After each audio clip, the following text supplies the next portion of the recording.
Praise the lord. ఈరోజు వాగ్దానము మత్తయి సువార్త 21వ అధ్యాయము 22వ వచనము. మీరు ప్రార్థన చేయనప్పుడు వేటిని అడుగుదురో అవి దొరికినవని నమ్మినెడల మీరు వాటన్నిటినీ పొందుదురని వారితో చెప్పెను. దేవుడు మనం ప్రార్థన చేసినవి కొన్ని ఇస్తాను అనడం లేదు, కానీ అడిగినవన్నీ ఇస్తాను అంటున్నాడు. మన జీవితంలో అడిగినవి పొందుకోలేకపోతున్నాం. హన్న దేవుని సన్నిధిలో తన హృదయాన్ని కుమ్మరించింది, బహుగా ఏడ్చెను అని ఉంది. తన వేదన, నిందలు, అవమానాలు దేవునికి జ్ఞాపకం చేసింది. నమ్మింది, విశ్వసించింది, కుమారుని పొందుకుంది. హిజ్కియా తన మరణ వార్తను విని దేవుని సన్నిధిలో ఎంత యథార్థముగా జీవించాడో దేవునికి జ్ఞాపకం చేశాడు. కన్నీటి ప్రార్థన చేశాడు, ఆయుష్ను పొందుకున్నాడు.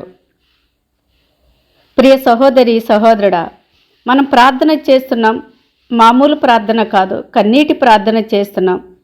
దేవుని నుండి అడిగినవి పొందుకోలేకపోతున్నాం. మనం నమ్ముతున్నాము కానీ విశ్వసించటం లేదు. విశ్వాసముతో అడుగుతున్నామని మనం అనుకుంటున్నాము, కానీ విశ్వాసములో బలహీనులుగా ఉన్నాం. దేవుడు అంటున్నాడు, మీరు పెదవులతో నన్ను గనపరుచుతున్నారు, కానీ మీ హృదయాలు నాకు దూరంగా ఉన్నాయని. దేవుని వాక్యమును విశ్వసించిన నీవు హృదయాన్ని దేవుని సన్నిధిలో కుమ్మరించు. ఈరోజు ఏ విషయమైతే దేవుని సన్నిధిలో ప్రార్థించావో వాటన్నిటినీ కూడా నీవు పొంది ఉన్నాను, దేవుడు నాకు సహాయం చేశాడని నువ్వు నమ్మి విశ్వసించిన ఎడల దేవుని యొక్క కృపను పొందుకుంటావు. ప్రార్థన. మమ్మలను మిక్కిలిగా ప్రేమిస్తున్నటువంటి మా పరలోకపు తండ్రి, నీకు వందనాలు. ఈ ఉదయకాల సమయంలో ప్రభువా, మేము చేసినటువంటి ప్రార్థనను మీరు మాకు అనుగ్రహించారని మేము నమ్ముచున్నాము.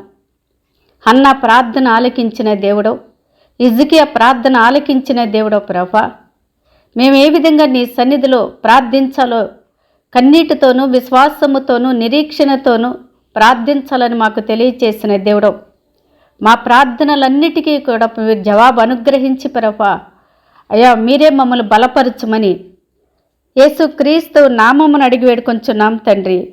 ఆమేన్. God bless you.